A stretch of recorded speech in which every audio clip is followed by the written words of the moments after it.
সবাইকে করতে লাগি তাহলে তো আমার জমিদারি চলবে না রে।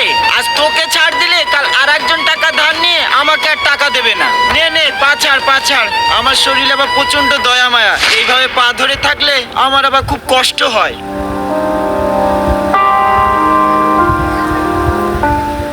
আপনি মানুষ না জমিদার বাবু, আপনি একটা শয়তান।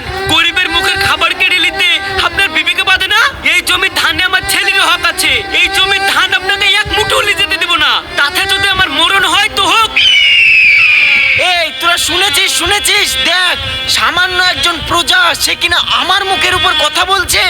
এই আমি একটু পেছন দিকে ঘুরছি, আমার পেছনে ওকে দুই একটা মারতো, আমার সামনে আবার কাউকে মারতে দেখলে আমার খুব কষ্ট হয়। কারণ সাপ যখন একবার ফনা তুলেছে ওর ফনাটা তো ভাঙতে হবে, না হলে আজকে ও আমার মুখের উপর কথা বলেছে, কালকে গোটা গ্রাম আমার মাথায় উঠে নাচবে, সেটা তো আমি হতে দিতে পারবো না।